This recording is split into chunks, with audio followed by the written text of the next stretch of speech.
Hello, everyone. How you doing? Here tonight, this evening. Gonna try to keep it brief. Probably overwhelming you. I have not finished grading your essays, um, and I apologize. I will get the grades out to you by the end of the week, and in order to make up for your extreme disappointment with this, I will not be requiring you to take a final exam. I repeat, you will not be taking a final exam. You may, if you want to replace the grade of an earlier essay, write the questions for the final exam, but it's not required for anyone, and it will not penalize you to not take it. It can only help your grade. Okay? So that's my form of help I'm trying to send in the midst of this crazy situation we're in. All right? So tonight, I'm going to try to keep it relatively brief, discussing this great book again, Dora, Case of Hysteria, Fragment of an Analysis, I believe is the full name. And we're going to talk about the dreams that Freud analyzes. Basically, the second half of the book, the two dreams he analyzes, how the way the information in the dreams is organized, gives insight into Dora's feelings behind her actions in events in real life, especially this event where where her, let's see if I can say this right, her dad's mistress's husband comes on to her at this lakeside and she rejects him. And how Freud doesn't just read this as a matter of her not being interested in this older man when she's, 15 years old or 14 years old or 16 years old, or that this sort of young teenage time in life, okay? But first, let's review the great term from Freud that's such a part of how we think of events. Sorry, I live on a busy street, and the warm weather has brought out the motorcycle riders who apparently are not afraid of the virus. Okay, I want to introduce or review briefly this word. Freud's main idea is not that every little boy loves his mom and wants to kill his dad, the Oedipus complex. That's a manifestation, that's an illustration of this greater concept in Freud, okay? Is the unconscious mind. The unconscious mind. Okay. And again, not consciousness, the part of me that's talking to you right now, that made dinner earlier, that, wants to get to bed by 11 o'clock.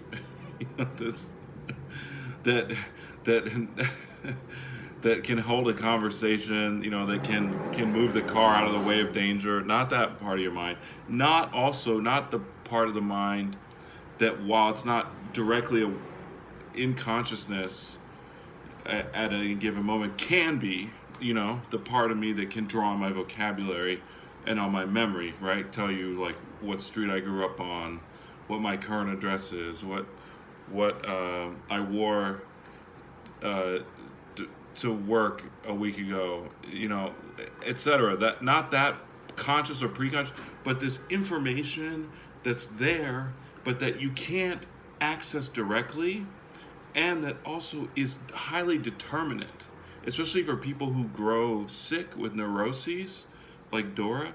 This information, this unconscious mind, is messing with her. It's kind of speaking through her, but bypassing her consciousness. So to her, it just strikes her as like, I'm sick, I feel ill.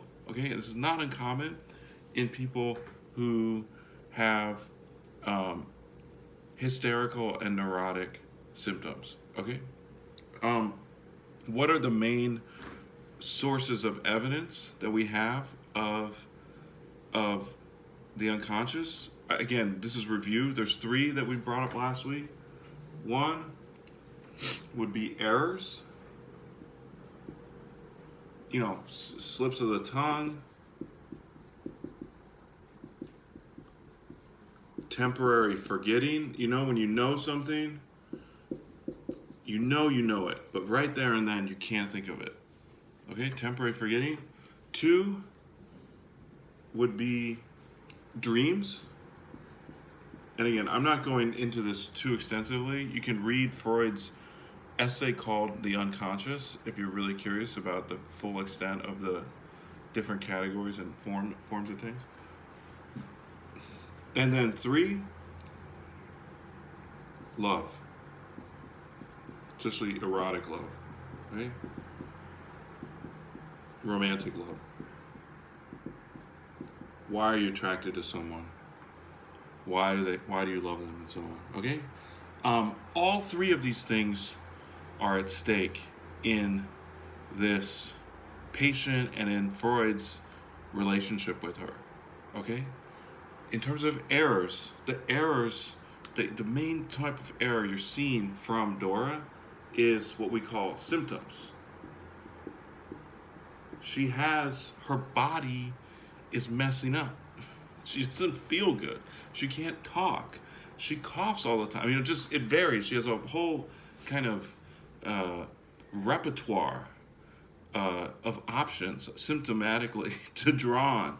Her unconscious is kind of drawing on these things to communicate through her. Okay, and it's making her sick. These are errors. All right, and they are ultimately, for Freud, point towards a sexual origin. Second of all, if we talk about her dreams, well, manifestly, her dreams are a part of the text, okay? And so it's obvious, but some things to remember about dreams. They are wishes fulfilled. Wishes fulfilled, okay? But in a strange way, in a hidden way. In a way, and this is where Freud and Marx become sort of similar and this is when we talk about interpreting society and reality and the mind and everything. They have a similar kind of, it's not as it appears. There's something else going on behind it. For Marx, it's the class struggle. For Freud, it's this unconscious wishes, often sexual, just sort of pansexual interpretation. Everything comes down to that. That's a critique of Freud even. And he said, so be it, okay? Just because you're uncomfortable with that doesn't mean it's false. That's what he says bluntly at the end of Dora.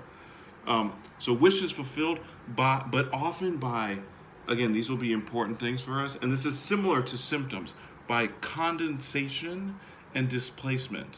Condensation and displacement. So things are not necessarily what they seem. They are displaced from their original source material into some other kind of symbolism. Okay, there's symbolism, and the logic behind it is that it's condensed.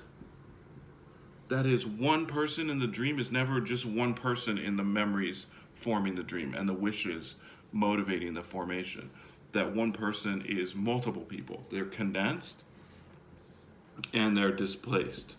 And this goes for this goes for the symptoms as well. She complains, if you've read to the end, she complains in a serious way of pain from appendicitis, much after it would have been possible to have this pain. And also this sort of problem with her leg where she's limping around. And Freud traces this in the course of sort of finding the origin of these pains and the timing of them with events in her romantic life to wishes. So the symptoms express wishes too, okay? The errors, again, a slip of the tongue is not it's an error in terms of politeness, but it's an expression of something true. As I was saying last week when I quoted Joe Biden, he said, uh, you know, poor kids are just as smart as white kids, and then he said, oh, I mean rich kids.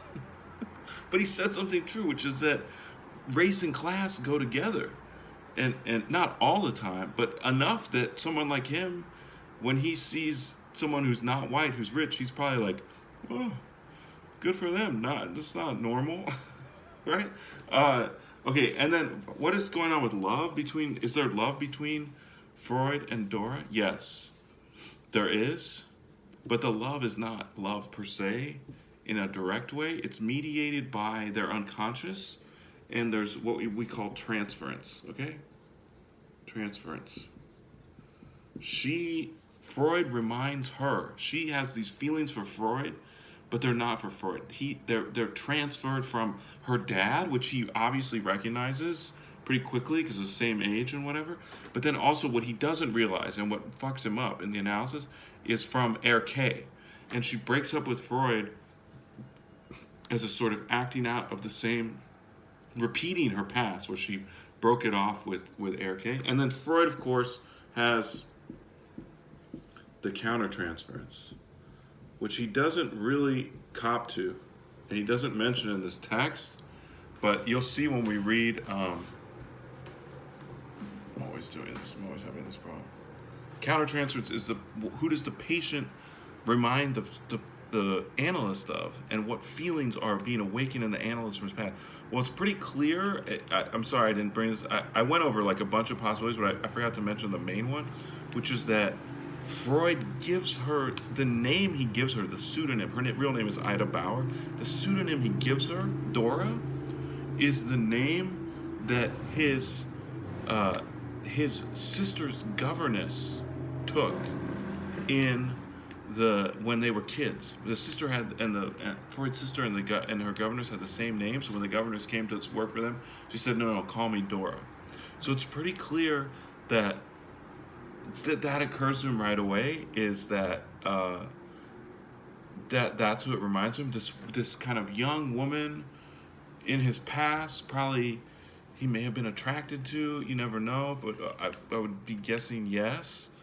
And who was essentially almost like a surrogate or substitute for like a sister that he might have been attracted to, or a mother that he might have been attracted to, if you buy his Oedipal theory, and then the last thing to think about that name Dora, and this comes up in Janet Malcolm's book that we'll be looking at next week, is that name for Malcolm suggests mythology. And what is Freud getting at unconsciously? This myth of Pandora's box. When you open the box and you would let out problems that you can't foresee, and there's a snowball effect, and things get out of control and out of hand. That's Pandora's box is the myth in classical mythology, in the classical world, for that conundrum. Don't tease a lion or it'll attack. Don't open Pandora's box or you'll unleash problems you can't foresee and you won't be able to control. Okay, so again, those are the three forms. And if you want a word for this, a fancy word, you could call it a shibboleth. And I wanted to bring up this word because it's from the Jewish Bible. There's two B's there, sorry. Shibboleth. A shibboleth is a word used by a distinct group, like young people of color and some of their white friends and the N-word, for example, in our society. But the unconscious mind, the reference to the unconscious, is the shibboleth of the Freudian movement, of the psychoanalytic community. It is the ultimate fundamental concept that they distinguishes them from other psychological traditions. Okay, and again, these are three forms of it. It occurs in errors in speech and forgetting, and even errors of motor skills. Are saying, like, sometimes if you ever bite your lip or your tongue while you're eating, it's often because you're having some weird negative thought, and it's a moment of like immediate self-harm. Dreams, which fulfill wishes, even nightmares do. and transference. Okay, or love itself. Love itself involves transference. Okay, coming back at you with a few more short videos. This one got longer than I intended.